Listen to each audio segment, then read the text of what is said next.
En route vers le Moyen-Orient, il y a là un grand désert et la nuit, l'obscurité est complète, sauf à un endroit bien précis. Il s'agit d'un grand cercle qui brille d'une lumière orange vif, le cratère Darvaza. C'est un brûleur à gaz géant. Il y a des années, des géologues ont trouvé du gaz ici et ils ont commencé à l'exploiter. Mais lorsqu'ils ont creusé, ils sont tombés sur une cavité souterraine. La cavité s'est effondrée et a formé un cratère. Il est aussi large que la moitié d'un terrain de foot et sa profondeur équivaut à la hauteur d'un immeuble de 5 étages.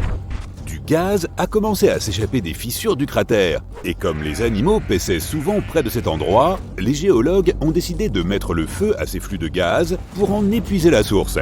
Ils pensaient que le feu s'éteindrait en un jour ou deux. Mais si tu visites l'endroit aujourd'hui, tu pourras constater que ce portail vers le monde souterrain brûle toujours et ça dure depuis presque 50 ans. En 2013, un homme est descendu au fond du cratère en feu pour la première fois. Il y a recueilli de nombreux échantillons et les scientifiques y ont trouvé des bactéries qu'on ne trouve nulle part ailleurs sur Terre. Elles semblent tout à fait à l'aise au fond de ce brasier éternel.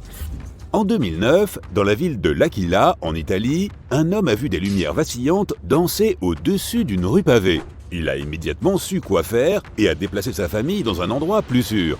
Quelques secondes plus tard, un énorme tremblement de terre de magnitude 8,3 a frappé la région. Sa connaissance des étranges lumières a sauvé sa vie et celle de sa famille. Alors, quels sont ces mystérieux avertissements ? Pendant des siècles, les gens ont interprété les lumières comme quelque chose venu d'un autre monde. La communauté scientifique ne les prenait pas au sérieux et les mettait sur le compte d'une illusion d'optique ou de l'imagination pure. Mais avec l'arrivée des caméras de surveillance et des smartphones, la quantité de preuves a énormément augmenté. Le lien était désormais évident. Des lumières apparaissaient et un tremblement de terre se produisait. Les experts ont donc enfin commencé à prendre la chose au sérieux et à creuser pour découvrir la vérité. Mais après des années de recherche, les géologues ne sont toujours pas totalement sûrs de la source des lumières. Ils en ont toutefois identifié 5 types. Des éclairs brillants qui illuminent le ciel, ressemblant à des éclairs d'orage ou à un flash d'appareil photo très puissant. Des rayons dans le ciel qui peuvent ressembler à des colonnes lumineuses. Des flammes de différentes tailles qui traversent le sol.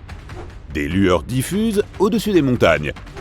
Et des boules de lumière qui se déplacent lentement et qui peuvent être interprétées à tort comme de la foudre en boule. Autre phénomène atmosphérique tout aussi peu compris, ces boules peuvent flotter et exploser, laissant derrière elles une odeur de soufre. Mais contrairement à la foudre en boule, ces boules-là semblent être inoffensives, si on ne prend pas en compte ce qu'elles annoncent. Quoi qu'il en soit, les experts ne savent toujours pas comment tous ces types de lumières sont liés au tremblement de terre. Les lumières n'apparaissent pas seulement avant qu'un séisme ne frappe, certaines ont été signalées pendant et après les séismes. Elles peuvent aussi apparaître avec d'autres phénomènes, comme les chutes de météorites, les éruptions volcaniques ou les aurores boréales. Pour l'instant, les scientifiques ne peuvent que proposer des théories pour expliquer l'inexplicable.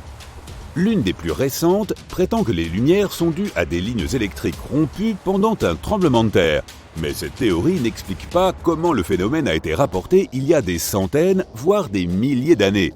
Comme dans cet ancien conte chinois, selon lequel des nuages ressemblant à des dragons apparaissaient dans le ciel pour avertir d'un prochain tremblement de terre. Ou comme par cet ancien historien romain qui a rapporté que d'énormes lumières ressemblant à des flammes ont éclaté juste avant qu'un énorme tremblement de terre ne se produise. La théorie des lignes électriques a donc été rapidement écartée. Une autre théorie a suggéré qu'il s'agissait de gaz qui s'échappaient. Pendant un tremblement de terre, les roches souterraines se dilatent et se rétractent sous la pression et la chaleur. Cela ouvre et ferme de petits espaces entre elles. Différents gaz se feraient un chemin à travers ces nouvelles ouvertures. Le radon, par exemple, peut être libéré pendant une activité sismique. Il peut ioniser l'air, le rendant électriquement chargé. Mais le radon ne le fait pas assez pour créer des étincelles de lumière. Cette théorie est tentante, mais elle doit être écartée aussi. L'une des théories les plus acceptées est que cela pourrait provenir de l'électricité qui remonte du sous-sol. Lorsque les roches ignées souterraines, celles qui se forment à partir du magma dans les profondeurs de la Terre, subissent des contraintes, elles libèrent de l'oxygène ionisé, ou chargé électriquement. Il traverse la surface et monte dans l'atmosphère, où il crée un champ électrique localisé. Cela peut produire de brefs éclairs de lumière visibles. Certains ne sont même pas si rapides et peuvent durer plusieurs minutes. Maintenant, imagine que tu as roulé pendant des heures dans la nuit.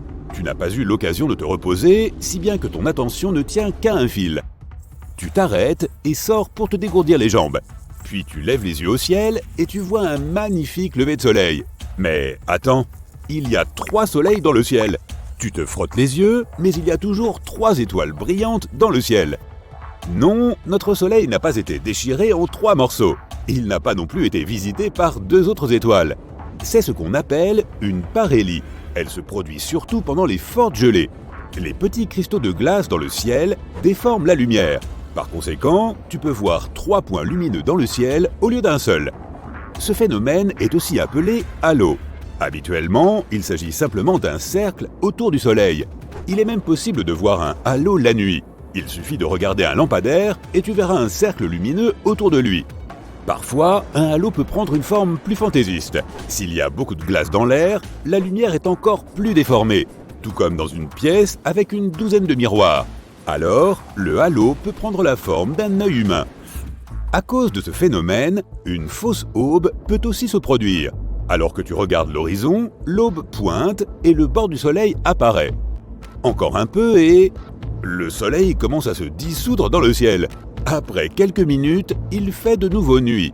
Et seulement 1 minute plus tard, le vrai soleil montre son visage.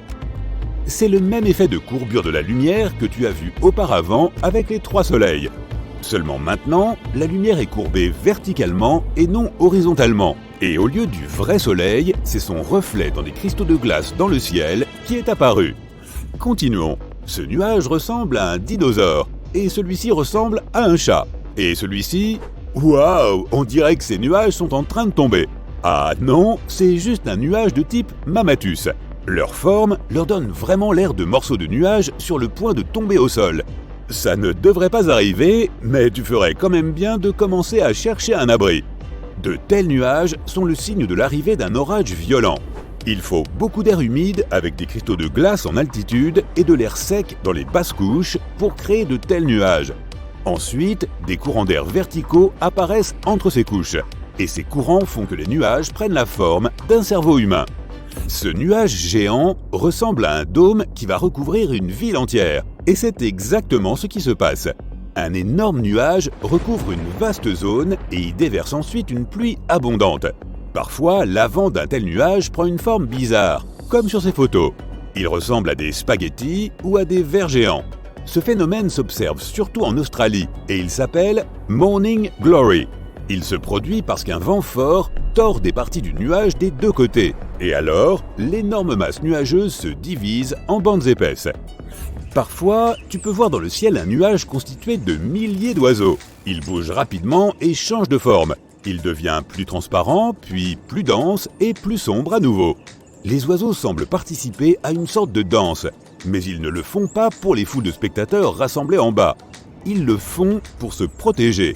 Lorsque les oiseaux se regroupent en un tel nuage, ils intimident les oiseaux de proie. Un aigle ou un faucon aurait du mal à choisir une seule cible parmi le nombre infini d'oiseaux. De plus, ils se déplacent rapidement, se couvrant les uns les autres. Les poissons se serrent les uns contre les autres en banc de la même manière. Un tel nuage peut effrayer un prédateur affamé.